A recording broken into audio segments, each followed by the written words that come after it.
ఈ రోజుకి ఈ భూమి మీద క్రీస్తునందున్న వారు అనేకులు అనేక విధములుగా దీవించబడుతున్నారు. వారికి కూడా పరలోక రాజ్యంలో ఒక అవకాశం ఉంది. వారికి కూడా క్రీస్తు తన శరీరంలో పాలి భాగం పొందే ధన్యతనిచ్చాడు. అయితే వారు సర్వసత్యం తెలుసుకోకుండానే చనిపోతే వారు సంఘ శరీరంలో ఏదో ఒక అవయవముగా ఉండిపోతారే గాని తలగా మాత్రం మారరు. మనము తలగా మారాలి అంటే మనకు సర్వసత్యం ఏమిటో తెలియాలి. Praise the Lord. లేదు మనం ఇలా తెలిసిన సత్యంతోనే చనిపోయాము అంటే సంఘ శరీరంలో ఏదో ఒక అవయవంగా ఉంటాం. ఈ ఏదో ఒక అవయవంగా ఉండడం ఏమిటి కిరణ్ పాల్ గారు? అందుకే బైబిల్ చదవాలి.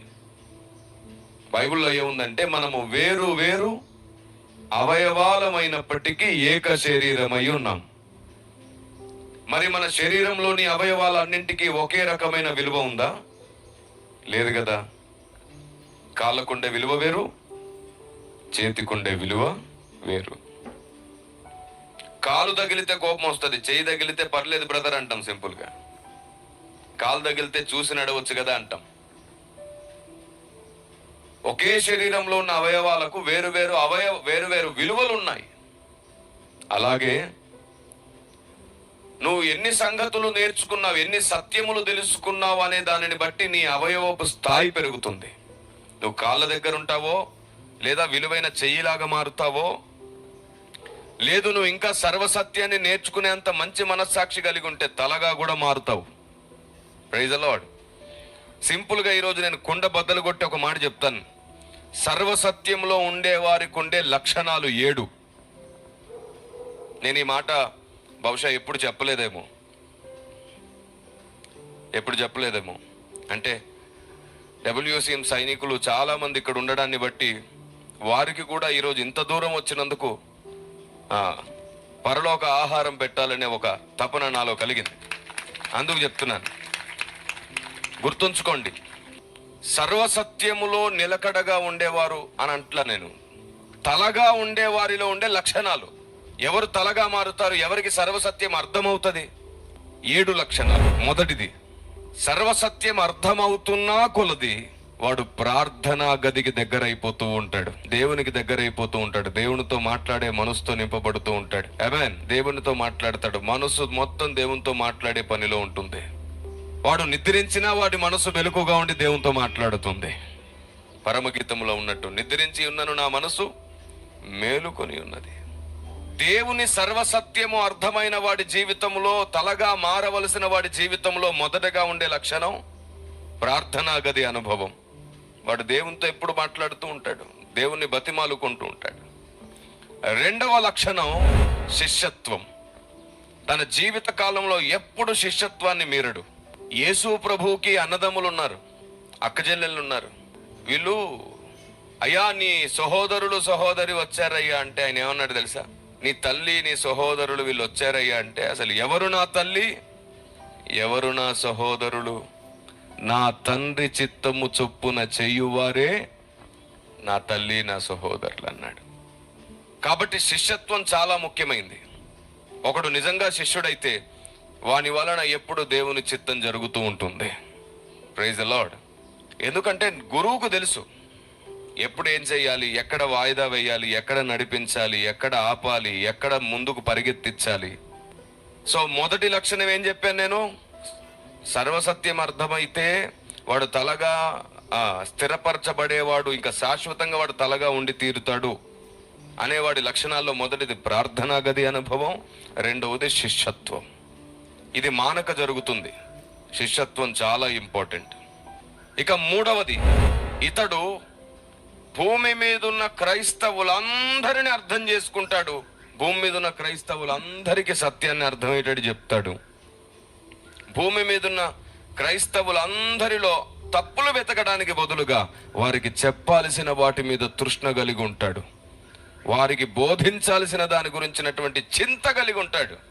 వారిలో సిద్ధాంత విభేదాలను కలిగించడు, సిద్ధాంత పొరపాట్లను వెతకడు. మొదట వారికి అసలు సత్య సిద్ధాంతం ఏమిటో అర్థమయ్యేటట్లు ప్రేమతోనే సత్యం ప్రకటిస్తాడు. ఇది మూడవ లక్షణం. తాను నేర్చుకున్న సత్యాన్ని, సర్వసత్యాన్ని ఎలా ప్రకటిస్తాడు? వారి లోపములను ఎత్తి చూపి వారిని ఇబ్బంది పెట్టక వారికి ప్రేమతోనే సత్యం చెప్తాడు. ఇది 3వ లక్షణం. 4వ లక్షణం, ఇతడు ఎవరిని అవమానించడు, ఎవరిని కించపరచడు. తలగా ఉండేవాడికి ఉండవలసిన 4వ లక్షణం, ఎవరిని అవమానించకూడదు, ఎవరిని కించపరచకూడదు. ఎందుకంటే అది పరిశుద్ధాత్మ దేవునికి అసలు ఇష్టమైనది కాదు. ఎక్కడుంది అది ఇష్టమైనది కాదని? ఎఫెసీ పత్రిక 4వ అధ్యాయం 30-31 చూస్తే 30వ వచనంలో పరిశుద్ధాత్మను దుఃఖపరచకుడి అని ఉంటుంది. 31వ వచనంలో ఆయన దుఃఖానికి కారణము దూషణ, ద్వేషము, అల్లరి, క్రోధము అని ఉంటుంది. మనలో ద్వేషం ఉన్నప్పుడు, మనలో దూషణ చేసే మనసు ఉన్నప్పుడు, కోపము, క్రోధములతో మనం ఉన్నప్పుడు పరిశుద్ధాత్మ దేవుడు మనలో సంతోషిస్తాడా? కాబట్టి ఎవరిని తృణీకరించక, ఎవరిని అవమానించక, తూలనాడక, దూషించక ఒక లక్షణం మనకు ఉండాలి. ఇది 4వ లక్షణం. Praise the Lord. మొదటి లక్షణం ఏమిటి? ప్రార్థనా గది అనుభవం. 2వ లక్షణం ఏమిటి? శిష్యత్వం. 3వ లక్షణం ఏమిటి? సత్యము నేర్చుకుంటే నువ్వు ప్రేమతోనే సత్యం చెప్పాలి, కానీ వారి లోపాలను ఎత్తి చెప్పి వారిని అవమానించి కాదు. పేర్లు పెట్టి వాళ్ళ సిద్ధాంతాలను బట్టి గలిబిలి చేయక్కర్లేదు. సత్యమును ప్రేమతో చెబితే మార్చుకోవలసిన వారు ఆటోమేటిక్గా మార్చుకుంటారు. Praise the Lord. ఇక 4వది ఏం చెప్పాను? ఎవరిని అవమానించకూడదు, ఎవరిని కించపరచకూడదు. ఇది 4వది. ఇక 5వది, తలగా మారవలసిన వాడు 5వది, వాక్యానికి భయపడతాడు. వాక్యం చెప్పినట్లుగా ప్రతిరోజు నేర్చుకుంటాడు, ప్రతిరోజు మార్చుకుంటాడు. ఇది 5వ లక్షణం. ప్రతిరోజు వాక్యానికి భయపడాలి, వాక్యం చెప్పినది వినాలి, నేర్చుకోవాలి, మార్చుకోవాలి. ఇది 5వ లక్షణం. మనలో లోపించేది అదే. దానివల్లే మనకు భ్రష్టత్వం వస్తుంది. 50వ కీర్తన 17వ మాట మీరు గమనించండి. దిద్దుబాటు నీకు అసహ్యము కదా, నీవు నా మాటలను నీ వెనుకకు త్రోసివేస్తున్నావు. ఎవరితో అన్నాడో తెలుసా ఈ మాట? 16వ వచనం చూడండి, పైన వచనం. భక్తిహీనులతో దేవుడు ఇలాగు సెలవిస్తున్నాడు. చూసారా? ఎవరికి మార్చుకోవడం ఇష్టం ఉండదు? భక్తిహీనులతో. కాబట్టి 5వ లక్షణం ఏమిటి?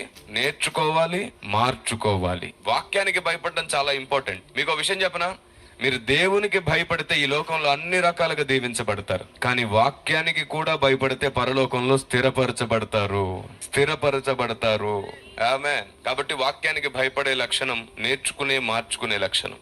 ఇది 5వ లక్షణం. ఇక 6వ లక్షణం, మానక సువార్తను ప్రకటించే భారము కలిగి ఉండాలి. మానక సువార్త ప్రకటించాలి, మానక సువార్తను ప్రకటించాలి. సువార్తను వినబడేటట్లు కాదు, అర్థమయ్యేటట్లు సువార్తను ప్రకటించాలి. సో సువార్త ప్రకటించని ఎడల నాకు శ్రమ అన్నాడు భక్తుడు. 6వ లక్షణం, సర్వవేళ సర్వావస్థలలో సువార్తను ప్రకటించే లక్షణం కలిగి ఉండాలి. అప్పుడు మనం ఎప్పుడు తలగానే ఉంటాం, కదలచబడకుండా ఉంటాం. దేవునికి స్తోత్రం కలుగును గాక. ఆమేన్. ఇక చివరిది 7వ లక్షణం, తన కోసమే తాను మొరపెట్టుకొనక దేవుని చిత్తం ఈ భూమి మీద నెరవేరునట్లుగా మొత్తం సార్వత్రిక సంఘం కొరకు ఇర్మియాలాగా మొరపెట్టే లక్షణం 7వ లక్షణం. దేవునికి స్తోత్రం కలుగును గాక. ఈ 7 లక్షణం మీలో ఉంటే మిమ్మల్ని పడగొట్టడం సాతాను తరం కాదు, సాతాను సైన్యం తరం కాదు. ఈ 7 లక్షణాలు నీలో ఉన్నంత వరకు నిన్ను పడగొట్టడం ఎవ్వరి తరం కాదు. 7 స్తంభములు, జ్ఞానమునకున్న 7 స్తంభములు ఇవి. దేవునికి స్తోత్రం కలుగును గాక. Praise the lord.